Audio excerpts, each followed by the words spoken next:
Amis passionnés d'astrologie et d'actualité, je suis très heureux de vous retrouver pour cette nouvelle vidéo dans laquelle nous allons refaire un petit coup de projecteur sur le monde de la finance, sur l'économie et sur ce potentiel krach boursier dont beaucoup d'économistes parlent, qui plane un petit peu au-dessus de nos têtes, hein, telle une épée Damoclès. C'est vrai qu'on a déjà eu l'occasion nous-mêmes d'en parler au cours de différentes chroniques vidéo sur lesquelles d'ailleurs on va revenir. Donc après avoir fait ce petit intermède très sympathique, hein, sur le monde associatif, sur les animaux, sur les personnes âgées, là on réattaque du lourd, hein. On n'a pas attendu la rentrée finalement. J'avais pas prévu honnêtement de faire ce type de vidéo là, mais je scrutais comme à mon habitude l'actualité et également bien sûr, hein, donc, nos cartes du ciel. Et donc il y a un événement important qui est survenu il y a quelques heures et dont je veux vous parler de suite. Nous venons d'apprendre en fait qu'il y a le peso argentin qui a plongé de 14% face au dollar au moment de l'ouverture des marchés. Donc c'était au lendemain de la lourde défaite politique du président libéral sortant Mauricio Macri. Donc c'était une forme de répétition générale avant la présidentielle du mois d'octobre prochain. Donc c'était une forme de primaire. Et donc là, vous voyez les titres de la presse comme moi. Argentine, le peso plonge lourdement après un revers politique. Argentine, la bourse et le peso s'effondrent. Et Argentine, hein, le peso dégringole, la rue s'affole. Alors forcément, l'Argentine, c'est pas à côté de chez nous. Donc l'épicentre, hein, de cette correction des marchés est très éloigné. Néanmoins, comme vous le savez, hein, tout le système bancaire est interconnecté. C'est vrai que l'Argentine est déjà coutumière de ce type de situation, puisque en 2001, les albicelestes ont connu une grosse secousse, et même plus, puisqu'ils ont eu un gros problème monétaire, hein. Ils ont connu la banqueroute. Et voilà, depuis, ben, forcément, on a eu aussi le crash, hein, de 2008, avec la faillite Lehman Brothers, de la banque, hein, dont on nous disait qu'une banque ne pouvait jamais faire faillite. Ça, c'était ce que j'entendais, bien entendu, avant 2008. Hein. Vous avez tous les experts qui passaient sur les plateaux télé. C'est dommage que je n'ai pas gardé des enregistrements, mais peut-être qu'en faisant des recherches approfondies, vous pourriez retrouver ça. C'est assez effarant de revoir tout ça avec le recul. Enfin, quoi qu'il en soit, donc vous avez eu ce fameux crash, hein, de 2008. Et depuis, ben, tout le monde est sur le qui-vive. Les économistes donc auscultent chaque jour, hein, les pouls des cours de la bourse, puisqu'on nous reparle d'un krach boursier qui pourrait être 30 fois supérieur à celui que l'on a eu justement en 2008, hein. Alors donc vous avez par contre toujours, hein, ces mêmes filiations d'experts donc, qui continuent en fait à vous jouer de la flûte, continuer à vous jouer en concert, de concert en fait de la musique, hein, comme finalement, si on devait prendre une image, comme sur le pont supérieur du Titanic, juste après que le Titanic ait heurté l'iceberg, hein. C'est histoire en fait de ne pas faire paniquer tout le monde, et puis surtout que la bombe en fait, hein, du krach boursier n'explose pas avant, puisque en fait le but, hein, c'est toujours que ce soit eux qui contrôlent et qu'ils mettent, qu'ils appuient sur le détonateur pour faire éclater le krach au moment opportun. Donc il n'est pas question que le peuple lui-même provoque un crash, hein, par exemple par un bank run en allant chercher son argent, entre autres, ou d'autres. Il y a d'autres possibilités également, mais c'est le plus direct, hein, finalement, qui peut provoquer un crash, hein. Donc voilà un petit peu la situation dans laquelle on est. Donc là, c'est une alerte. Donc je voulais faire ce petit coup de projecteur parce que justement, on avait parlé d'un possible événement de cet acabit-là sur cette période-là très précise.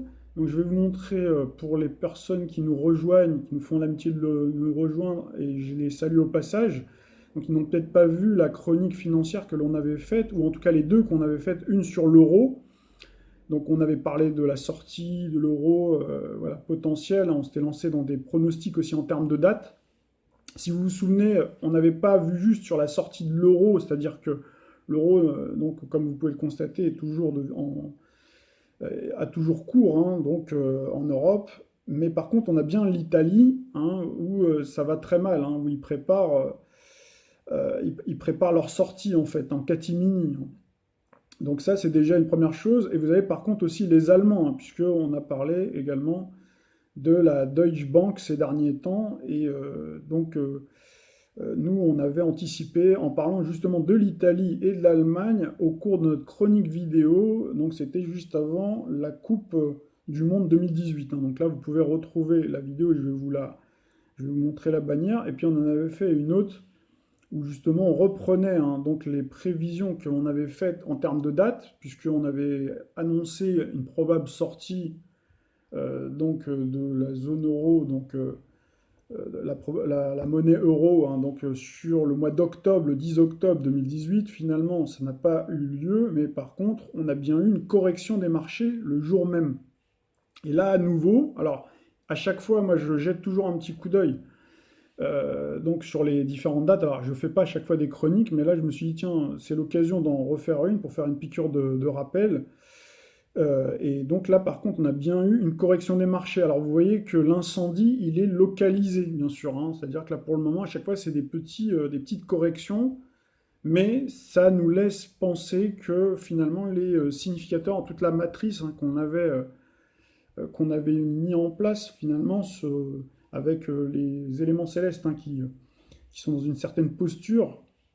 On avait défini différentes dates clés, on avait parlé justement donc de différentes configurations planétaires. On avait essayé d'associer, si vous vous souvenez, donc les cycles planétaires avec les cycles numérologiques, et on avait en fait monté une espèce de matrice, et donc elle semble correspondre, hein, le modèle, je dirais, de Crack, pourrait correspondre, puisqu'on voit bien qu'à chaque fois, à la date précise, hein, ou vraiment à l'heure, quasiment à l'heure près, au jour près en tout cas, à 2 jours près maximum, et ben à chaque fois, il y a quelque chose, il y a un événement important qui se déroule. Là, vous voyez, c'est quand même une chute de 14%, donc c'est pas anodin.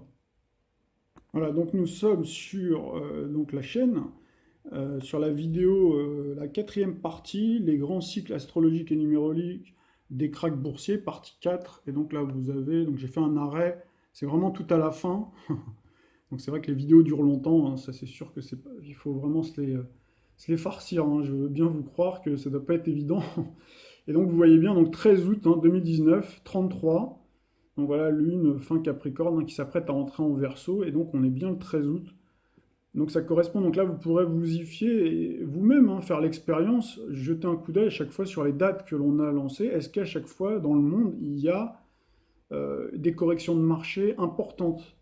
Voilà, donc là tout ça pour vous dire que on a mis en place tout ça, et ça va jusqu'à 2021, je crois qu'on va jusqu'à 2021.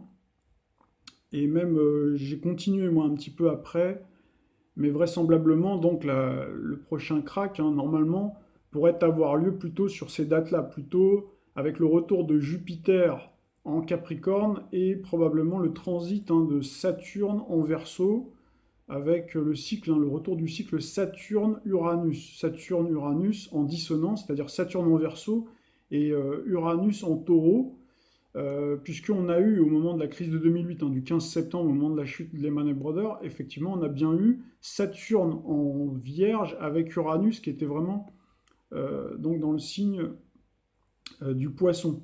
Donc là, on avait bien cette opposition-là notamment, et on avait Jupiter en Capricorne. Donc comme à partir du 3 décembre prochain, c'est-à-dire que sur l'année 2020, on aura bien Jupiter dans le signe du Capricorne. Donc voilà, donc il y a de fortes chances, hein. Donc là, vous pourrez regarder les dates. Je ne vais pas toutes vous les citer, mais il faudrait jeter un coup d'œil à chaque fois. Donc vous verrez, hein, ça correspond souvent au signe fixe. Donc là, vous voyez, on va jeter un rappel, un petit coup d'œil très rapide sur la carte du ciel du moment, c'est-à-dire de ce fameux 13 août, hein, aujourd'hui. Et donc vous allez voir qu'il y a un amas planétaire donc en Lion. Et le Lion, c'est bien un signe fixe qui est en dissonance par rapport à Uranus, qui est dans le signe du Taureau. D'ailleurs, vous avez notre spécialiste en maison des prédictions autoréalisatrices, donc qui vous parlait, c'était le 14 novembre. Donc vous voyez encore une fois, signe du Scorpion, donc qui marche, hein, qui fonctionne avec le Taureau, avec le Verseau, avec le Lion, c'est-à-dire que ça fait partie des signes fixes. Et donc vous voyez donc Monsieur Attali, qui est d'ailleurs du signe du Scorpion, donc qui vous dit si on ne fait rien, une prochaine crise financière interviendra dans les 3 ans. Donc là vous comptez 2018, hein, plus 3, donc là on tombe bien sur l'année 2020, 2021 surtout. Donc voilà, ça vous donne quand même une petite idée pour pouvoir anticiper sur ce probable crash. Alors rapide coup d'œil sur la carte du ciel, hein, de ce 13 août. Donc on retrouve bien un soleil dans le signe du Lion à 20 degrés 48 avec une conjonction à Vénus. Donc Vénus, hein, qui, là je vous renvoie à toutes les vidéos que l'on a faites, hein, qui est une planète en rapport avec l'argent, en rapport avec l'équilibre financier, puisque Vénus gouverne la balance, hein, notamment, et le taureau également, hein, puisque là on a bien l'implication avec Uranus, hein, qui crée justement ces variations, ces changements de direction, et donc ces probables écroulements, puisque Uranus a cette énergie alternative, cette énergie fulgurante, cette énergie déstabilisatrice, donc qui permet justement de faire grimper ou de faire chuter brutalement, hein, on parle bien de brutalité, donc les cours de la bourse. Puis vous avez surtout également Mercure. Donc on avait défini, hein, pas mal d'éléments, donc là je vous renvoie pour ne pas faire de redite, hein, sur la vidéo, donc là il faut regarder les quatre parties pour vraiment comprendre, pour pas que je refasse une explication maintenant. Mais donc prochainement, donc on aura bien le 3 décembre, hein, Jupiter qui transitera, donc le Capricorne, hein, qui rejoindra Saturne-Pluton, mais on aura entre-temps au mois de mars, on aura les premières amorces, hein, de Saturne dans le signe du Verseau. Donc là, ça veut dire qu'on aura bien un cycle Saturne-Uranus, hein, donc un cycle négatif, comme finalement en 2008, on avait bien Saturne ici et on avait Uranus qui était en opposition, et on avait bien Jupiter qui était en Capricorne.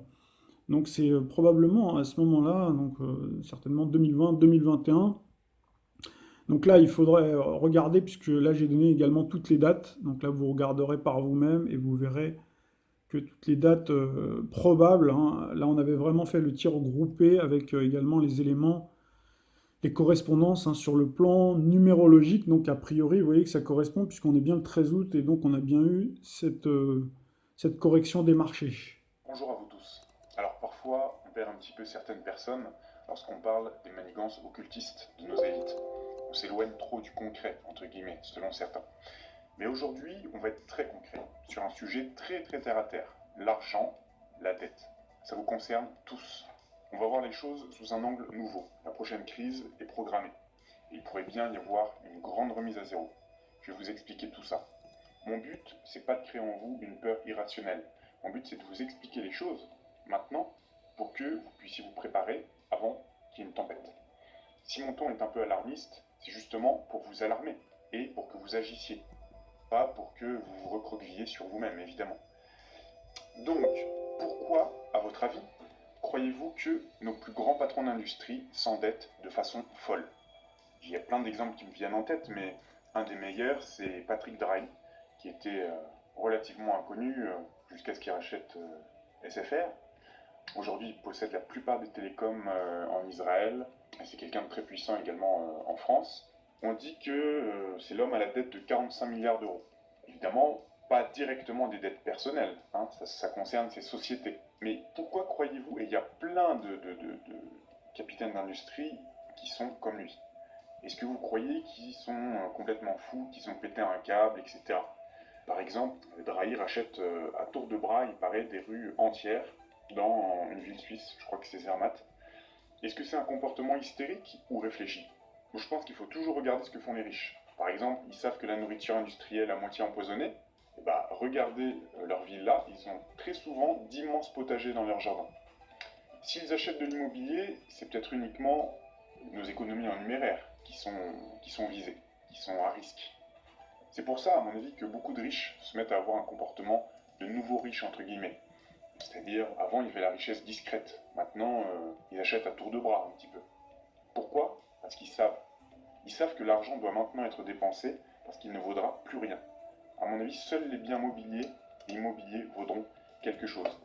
Donc, M. Drahi, c'est un exemple. C'est-à-dire qu'on se demande même comment c'est possible de dormir tranquillement la nuit en sachant qu'on a quasiment 50 milliards d'euros de dettes.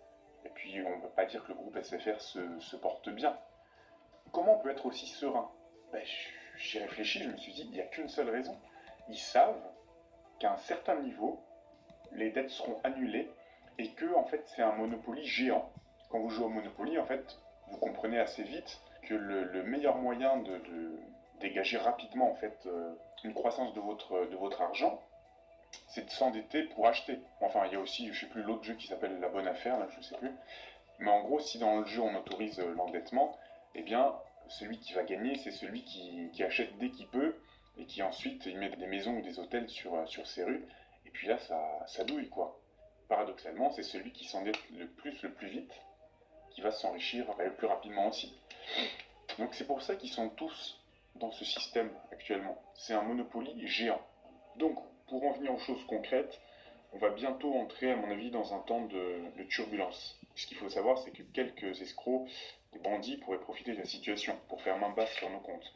Est-ce que un blocage de tous les comptes éventuels en cas de crise serait si abracadabrant que ça? Regardons ce qui s'est déjà passé en Grèce et à Malte. Ça s'est déjà passé. Donc, qu'est-ce qui nous permet de dire qu'on est tous tellement au-dessus de ça? La loi les y autorise à bloquer les comptes. La première chose à savoir, c'est que les crashs ne sont pas des accidents. C'est le fonctionnement programmé et même souhaité par beaucoup d'investisseurs en bourse. On dit souvent dans le milieu, il faut tondre les moutons. Les crashs servent à ça. Quand les valeurs sont au plus bas, certains épargnants sont quand même obligés de vendre par besoin de liquidité pour vivre, quoi. Et qui va racheter tout ça? Ceux qui sont là derrière, qui guettent. Voilà, c'est un grand classique, c'est quand même pas difficile à comprendre, hein. Lorsque les valeurs boursières baissent, c'est une aubaine pour les grands financiers, la finance internationale. Ils rachètent tout à bas prix. Alors eux, ils savent très bien que, par exemple, comme Warren Buffett, dont la fortune dépend beaucoup des actifs de Berkshire Hathaway, ils savent très bien qu'en temps de crise, parfois ils peuvent prendre du moins 30, du moins 50% sur leur fortune personnelle, mais ils savent très bien que s'ils maintiennent leur position, ça repart de plus belle, il ne faut surtout pas vendre. Mais eux, ils le savent.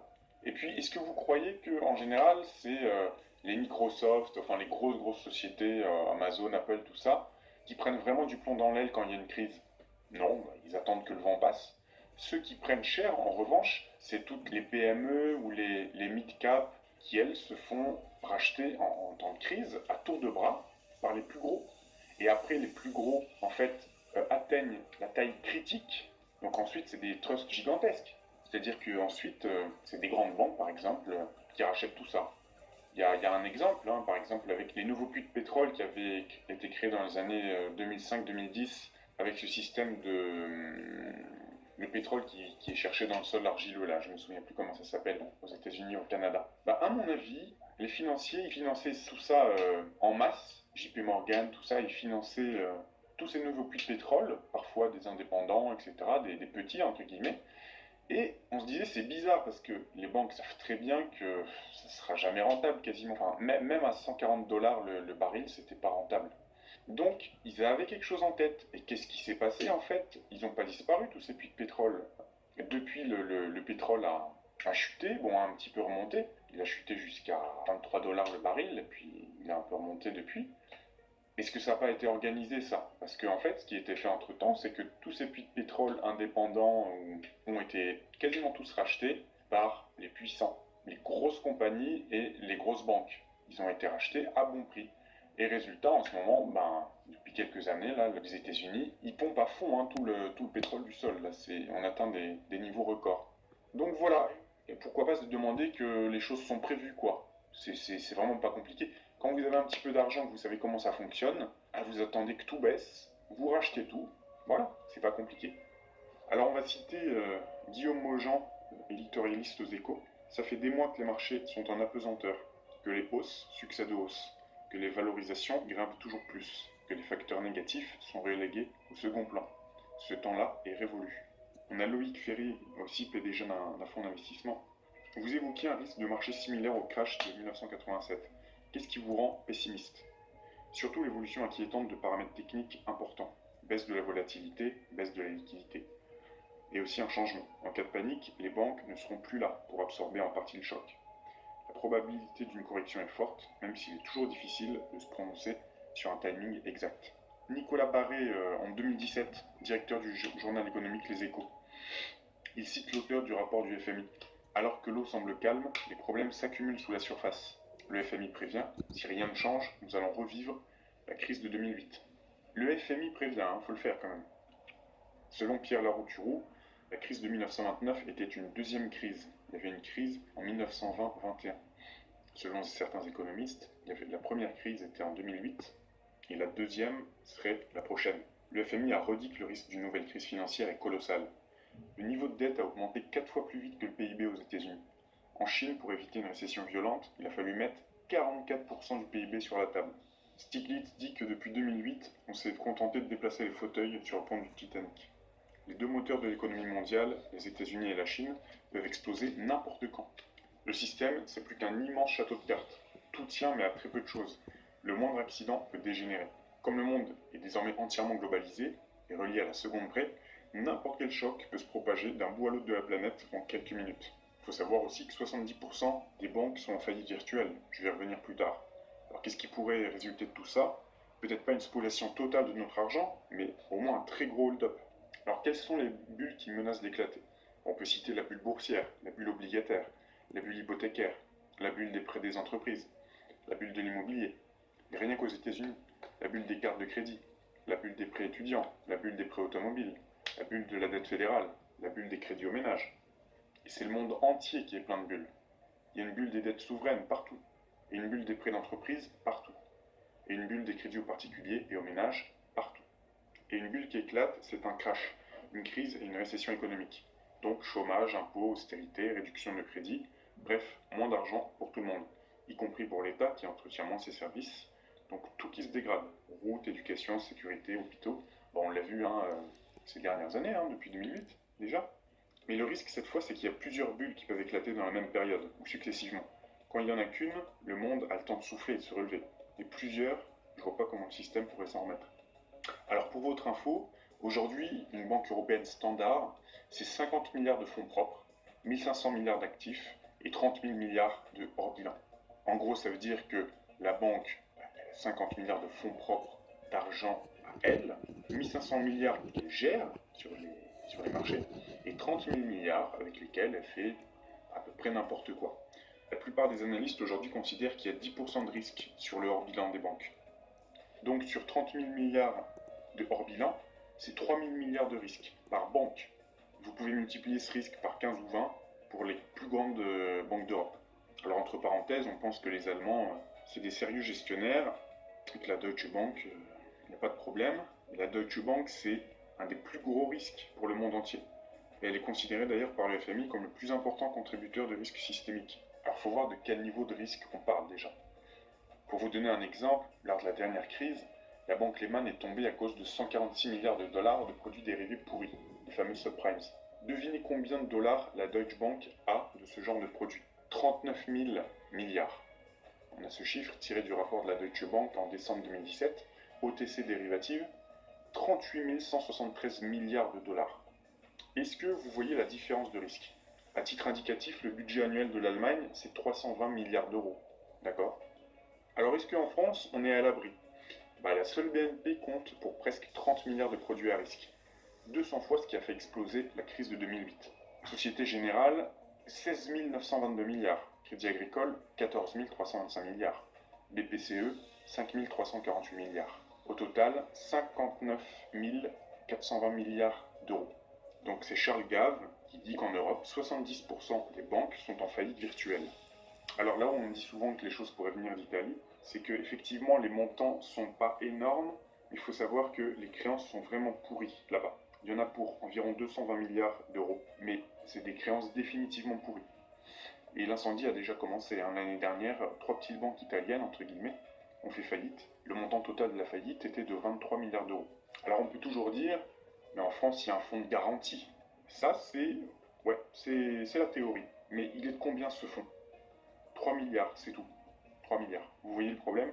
C'est ridicule. Ça peut couvrir, allez, la faillite d'une petite banque régionale. Et rappelons que le système bancaire français a actuellement 73 000 milliards de risques en cours, minimum. Et que même si seulement 10% de ces risques se réalisent, ça fera des pertes pour au moins 7 300 milliards. Donc qu'est-ce qui se passe si le fonds de garantie n'a pas assez? La directive européenne BRRD permettra-t-elle la ponction des comptes? Alors la différence qu'on a aujourd'hui avec les escrocs comme Bernard Madoff, etc., c'est que là c'est des escrocs, mais officiels.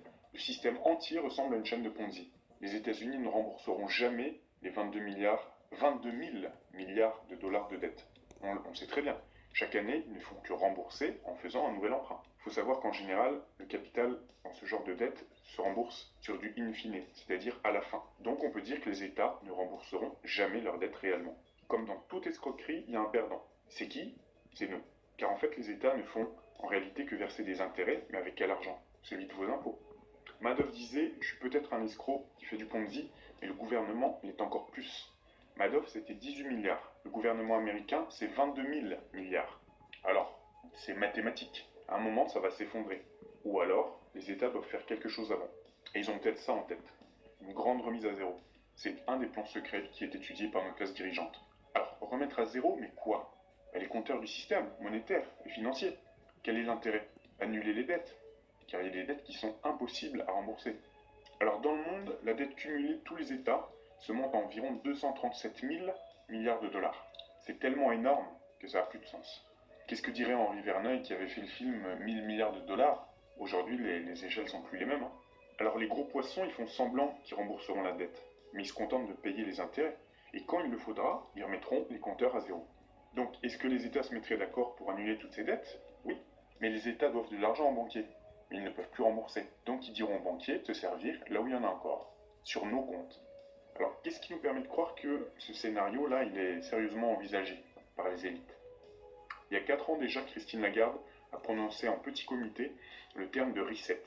Et au FMI, on ne choisit pas les mots au hasard. En 2014, devant 60 personnes à Davos, Forum des dirigeants économiques et politiques internationaux, elle avait une première fois parlé de ce terme. Et depuis, elle a dû le prononcer une bonne centaine de fois. Alors ça permettrait éventuellement de repartir sur une bonne base. Mais en quoi ça nous concerne, nous? C'est simple, votre argent ne vous appartient déjà plus. Mais finalement, est-ce que nos comptes seraient remis à zéro ou pas? Personne ne peut le dire à l'heure actuelle. Ça dépendra de l'ampleur de la crise. Ce plan, pour qu'il fonctionne vraiment, c'est-à-dire pour que les gens ne se révoltent pas, mieux qu'ils soient contents de leur sort, comme un petit peu dans Aldous Huxley, ces instigateurs doivent d'abord attendre une grosse crise. Elle est en train d'arriver. Il faut ensuite que l'on craigne que la situation empire. Et pour éviter que ça dégénère, l'État peut décider de bloquer les comptes bancaires, l'assurance vie, etc. Là, la peur va commencer à se disséminer. Tout le monde aura la trouille. Un objectif, mettre la trouille à tout le monde pour mieux les manipuler ensuite. Parce que quand les gens auront peur pour leur argent, ils seront prêts à accepter n'importe quoi. Le premier sauveur venu sera accueilli avec soulagement. Alors maintenant, j'ai quelques petites citations à vous donner en rapport avec tout ça. On va commencer par notre grand gourou Jacques Attali. Première citation qui n'est pas dénuée d'intérêt, on fait abstraction du personnage. Si rien n'est fait, surviendra une catastrophe, un tsunami auquel personne, pas même les plus riches ni les plus puissants, n'échappera. Donc je répète, pas même les plus riches ni les plus puissants n'échappera. Bon, ça a tendance à me rassurer, déjà. Une autre citation d'Attali. Plusieurs pays d'Europe et d'ailleurs se préparent sans le dire à se déclarer en faillite. Alain Minck maintenant. La crise à laquelle nous serions confrontés pourrait tourner à la crise finale de l'économie de marché, avec à la clé les conséquences qu'il est loisible d'imaginer sur la démocratie et la vie en société. L'apocalypse n'est pas exclu. Très intéressant ce terme d'apocalypse. Philippe Béchade, maintenant analyste financier et président des Iconoclastes. Le système est déjà dans le coma dépassé. Le marché est désormais maintenu en vie artificielle. Aucune banque centrale ne peut plus le ramener à la vie, la vraie. Autre citation de Philippe Béchade. Comment cela se terminera-t-il? Probablement par une refonte complète du système financier. François Langlais. Les temps nouveaux de la répression financière commencent, avec la chasse aux contribuables et à l'épargnant trop mobile. Simone Wappler, journaliste spécialisée dans les analyses des conseils financiers. L'État, pour survivre, n'aura qu'une solution, faire main basse sur notre argent. Tous les moyens seront bons pour assurer cette survie, y compris le dépouiller. Voilà, donc tout ça, ce sont des experts, des économistes et autres. Je pense que ça constitue quand même des preuves solides, là. J'espère que vous n'allez pas me dire où sont les preuves. Ça n'est qu'un délire paranoïaque de ta part. Non, non. Et mon but, c'est pas de vous faire peur, c'est de vous réveiller et pour qu'on puisse chacun prendre les mesures qui s'imposent. Sur ce, je vous dis à bientôt pour une autre vidéo. D'écouter donc cet intervenant qui a dit énormément de choses extrêmement intéressantes. On va s'arrêter quelques instants sur le cas de Christine Lagarde, puisqu'il l'a cité. Elle a parlé de reset, et effectivement, j'ai vu l'article qui correspondait à ce que cet intervenant a dit. Et donc on retrouve Madame Christine Lagarde, qui, comme vous le savez, était jusqu'à présent directrice générale du FMI et qui est devenue, tout récemment, elle a été nommée à la tête de la présidence de la Banque Centrale Européenne. Donc forcément, c'est un événement puisque vous retrouvez une femme à la tête de la BCE. Alors en réalité, c'est un super cadeau empoisonné pour elle puisqu'elle va devoir gérer. Alors là, encore une fois, il ne faut pas trop s'en faire pour elle parce qu'elle est payée et très largement pour ça. Et je pense qu'elle est déjà au parfum. Mais disons que vous regarderez les titres de la presse où on vous indique bien qu'elle n'est pas une spécialiste du domaine, mais qu'on la met quand même. Donc déjà, vous voyez, c'est pas tellement... c'est une façon après de dire, de rejeter sur la personne. Vous voyez, C'est-à-dire qu'en réalité, tout est déjà prévu, mais dans l'argumentaire qu'on vous présente, on vous dit c'est lui qui n'a pas été compétent. Vous voyez, on vous fait passer ça, on vous fait passer de la manipulation, de la grande machination pour de l'incompétence. Et ça, c'est un classique. Hein, c'est comme Macron ou le personnel gouvernemental que l'on a au pouvoir. À chaque fois, on vous fait croire qu'ils ne sont pas compétents, alors qu'en réalité, il faut voir de quel côté du miroir on se place. C'est sûr que pour monsieur et madame tout le monde, on se dit, c'est pas possible. Ils ont fait autant d'études et voilà, ils sont incapables de gérer, de faire des choses finalement assez simples en réalité. Mais par contre, si on se met du côté de leur donneur d'ordre, hein, c'est-à-dire leur grand patron, ils ont 20 sur 20 en réalité. Donc Madame Christine Lagarde, moi je m'en fais pas pour elle. On va regarder tout de suite son thème astral. Voici le thème astral de Christine Lagarde, donc, qui est du signe du Capricorne, née le 1er janvier 1956 à 13h40 à Paris 9e. Donc elle est la même année que Madame Theresa May. Si vous vous souvenez, vous allez voir, il y a des similitudes dans son thème astral. Et donc elle est du signe du Capricorne, donc un signe qui est en correspondance avec l'euro, avec l'Union européenne, puisque l'euro, vous le savez, a été d'ailleurs mis en service le 1er janvier 1999 et 2002. Donc là, on retrouve bien, vous voyez tout de suite une similitude. Donc ça veut dire qu'elle est bien la femme de la situation quelque part, avec un ascendant taureau. Et vous savez qu'en ce moment, on a Uranus en transit dans le signe du taureau, qui est le signe de l'économie. Donc on retrouve bien à la fois l'expertise et l'économie. Donc là, on retrouve bien les cycles planétaires du moment que l'on a dans son thème, avec Saturne-Pluton. Saturne-Pluton donc, au carré, hein, donc Saturne qui est en scorpion, qui forme une quasi-conjonction avec Mars, qu'on retrouve avec une Pluton qui forme une quasi-conjonction avec Jupiter-Lune à la fin du signe du Lion et avec une Jupiter en Vierge, hein, que vous avez d'ailleurs en maison 5. Maison 5 qui résonne avec le Soleil, hein, donc on retrouve en maison 9. Donc le Soleil est en Capricorne, le Capricorne, donc c'est le signe lié justement donc aux têtes couronnées, aux infrastructures, à la bureaucratie, à la technostructure, etc. Donc c'est toutes les institutions finalement, hein. Donc là on a bien, et en plus en maison 9, donc il parle bien d'expansion, donc de l'international aussi, hein, si vous voulez. Donc là, on a bien cette résonance, et on a donc ce cycle Saturne-Pluton, on a bien Jupiter-Neptune. Donc là, vous voyez que on est bien sous ce cycle-là, Jupiter-Neptune, mais cette fois-ci, on a Jupiter qui est en ce moment en transit, hein, donc sur sa maison 8, donc qui est en maison 8, avec Neptune, hein, qui est situé ici, si on parle des transits planétaires du moment. Donc qui expliquerait sa nomination justement pour ce nouveau poste, hein, donc à la tête de la BCE. Et ce qui est intéressant à noter, c'est qu'on a donc Saturne, un maître du Capricorne, qu'on retrouve en maison 7 dont la lutéenne c'est Vénus, Vénus que l'on retrouve où on le retrouve en Verseau justement. Donc là c'est très intéressant puisqu'on retrouve Vénus en Verseau et on aura prochainement, hein, on aura donc en 2020, on aura une concentration planétaire Jupiter, Saturne, Pluton. Donc on retrouve bien Jupiter, Saturne, Pluton dans son thème, hein, d'accord? Donc on va le retrouver au milieu de son ciel, ou en tout cas culminant maison 9 et milieu du ciel. Puis ensuite on aura Saturne qui va passer, hein, donc en Verseau justement, donc qui va activer cette zone, vous voyez, fragile, de fragilité qu'elle a. Donc là, elle va être à mon avis sur le grill. Hein, donc là, il est probable qu'on entende beaucoup parler d'elle et que bon, ils vont dire, ouais, elle n'est pas compétente, vous verrez, quoi. C'est à cause de ça que la crise a eu lieu, ou les choses n'ont pas été faites, alors qu'en réalité, elle arrive en bout de chaîne. Hein, en fait, tout est déjà prévu déjà depuis longtemps, mais on l'a mis à elle, parce que voilà, c'est la femme qui entre bien en résonance, hein, vous le voyez bien avec le thème. D'ailleurs, vous voyez bien le cycle Saturne-Uranus, et on aura bien Saturne-Uranus ici en taureau. Donc bien garder à l'esprit, vous voyez, par rapport au documentaire, hein, on a bien parlé des nouveaux riches, là, qui se comportent, qui d'ailleurs qui ont des jardins avec des plantes écologiques, hein, voilà, des fruits et légumes chez eux, qui achètent à tour de bras parce qu'ils savent que l'argent ne vaut plus rien. Et donc c'est exactement dans cette logique que l'on est. C'est pour ça que la crise, à chaque fois, elle est repoussée. C'est-à-dire qu'on en entend parler depuis très longtemps. Mais c'est ce que j'avais dit, pour moi, c'est un peu comme un bouchon de champagne, quoi. Comme quand vous secouez le champagne, ou une bouteille d'Orangina pour ceux qui ne boivent pas d'alcool. Hein, vous voyez, vous avez vu la pression que ça met. Donc là, si vous mettez le doigt dessus, hein, vous gardez la pression, puis après, quand vous lâchez, je vous dis pas, ça part dans tous les sens. Donc c'est exactement ce qui est en train de se passer pour moi. Pour moi, ils sont tout en train de mettre en œuvre. Mais c'est pour ça d'ailleurs qu'à tour de bras, hein, ils passent rapidement donc tout ce qui concerne les services publics au privé, aux mains du privé, avant de créer ce prochain crack. Et puis on a également la dimension écologique aussi, hein. Donc ça, on en parlera pour pas que ce soit... Déjà, la vidéo est déjà assez longue. Vous voyez, en fait, je vous avais dit que j'essaierais de faire des vidéos un peu plus courtes. Et puis finalement, bon, il y a tellement de choses à dire. Donc voilà que plusieurs vidéos ne suffiraient pas. Et donc voilà ce petit crochet donc, sur le cas de Madame Christine Lagarde.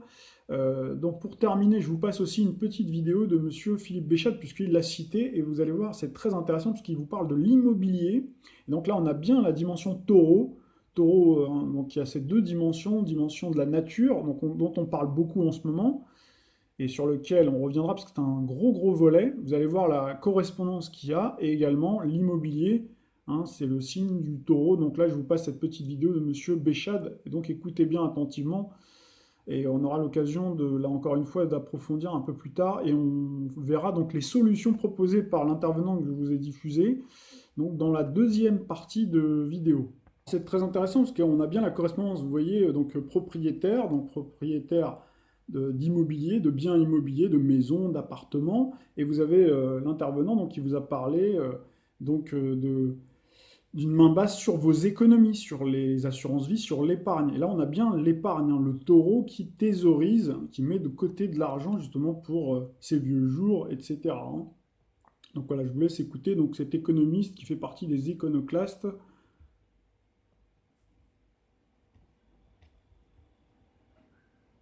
Pour les lecteurs lambda qui est propriétaire, si jamais M. Macron déroulait son agenda, on sait que le propriétaire, je ne dis pas que c'est l'ennemi, enfin, c'est quand même l'emblème d'un argent stérilisé, d'un argent qui n'irrigue pas le système, qui ne participe pas à la croissance. Sauf que on ne peut pas avoir la même position vis-à-vis de l'immobilier si on est français, allemand ou américain. En Allemagne, un retraité, il sait qu'il ne sera pas mis dehors par le propriétaire qui veut le récupérer pour sa fille ou pour ce que vous voulez. Quand vous êtes en Allemagne, vous êtes le plus souvent le locataire d'une grande compagnie d'assurance ou d'une banque. Le propriétaire ne va pas vous foutre à la porte, jamais. Et votre loyer va rester supportable. En France, vous êtes dans la majorité des cas à la merci de l'instabilité, du bon vouloir du propriétaire. Et je ne fustige pas le propriétaire parce que quand d'un seul coup un enfant a un problème professionnel, qu'il n'a plus de logement, qu'il faut lui retrouver un toit, il est normal qu'il occupe le studio possédé par les parents.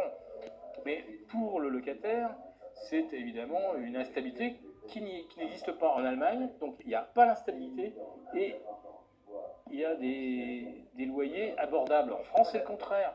C'est instable et les loyers sont inabordables. Donc, on peut comprendre que les gens cherchent effectivement à acheter un toit, parce que la situation alternative, elle n'est pas du tout confortable. Ou alors elle le devient quand on est extrêmement riche, où là, on peut choisir d'ubériser quelque part son immobilier, on loue ce qu'on possède aux autres, et soi-même on peut louer quelque chose, et finalement on déménage au gré de son mode de vie. Si on est plus théâtre et opéra, on va être plus sur le centre de Paris. Si on est plus golf et tennis, on va chercher plutôt le sud de la France ou le Pays Basque. Enfin, voilà. Mais M. Macron, lui, il a clairement affiché la couleur. Le propriétaire, il faut lui faire rendre gorge. Donc on le saigne fiscalement et on le saignera toujours plus fort. Moi, je pense que Macron est particulièrement agressif envers le propriétaire. Ouais. Mais parce que c'est sa philosophie et on la partage ou on ne la partage pas, mais au moins elle a le mérite d'être claire et assumée. L'argent, la croissance, elle est alimentée par la fluidité des capitaux. Et je suis le premier à le reconnaître. La croissance, elle est même consubstantielle à la vitesse de circulation de l'argent. Si beaucoup de l'épargne est cristallisée dans l'immobilier, c'est évidemment des flux qui n'irriguent plus l'économie. Je l'entends parfaitement. Et je pourrais vous faire une thèse pour soutenir absolument la vision d'Emmanuel Macron. Sauf que ça se brise une nouvelle fois, la vision théorique se brise une nouvelle fois sur le mur de la réalité qui est que les gens ne veulent pas à 70 ans être foutus dehors. Parce que comment à 70 ans vous allez garantir à votre bailleur que vous allez le payer. Et quand vous êtes foutu dehors en France, à 65 ou 70 ans, le propriétaire est censé vous retrouver un logement dans le quartier ou dans un périmètre, pas trop éloigné, il y a des conditions similaires. Donc c'est très simple, ça n'existe pas. Donc c'est inscrit dans la loi, vous devez relouer dans le périmètre et à des conditions similaires. Donc là on est sur quelque chose, c'est même pas du vœu pieux. On est dans la 4e dimension du réel. Ça n'existe pas. Donc qu'est-ce qui se passe? Quand vous avez été éjecté, vous vous éloignez beaucoup. Alors vous vous éloignez beaucoup des enfants, de votre mode de vie, de tout ce à quoi vous êtes attaché. Et c'est impossible, quand on a 65 ou 70 ans, de dire à un bailleur, aujourd'hui le loyer va représenter 50% de mes revenus, de ma pension. Et je vous demanderai surtout de ne pas augmenter mon loyer dans les années qui viennent, parce que j'ai plus les moyens. Et en plus de ça, celui qui accepterait le nouveau locataire se dirait, mais moi si à mon tour je dois reloger mon fils ou ma fille, il va falloir que je retrouve un logement à proximité et dans des conditions financières équivalentes. Enfin, ça n'existe pas.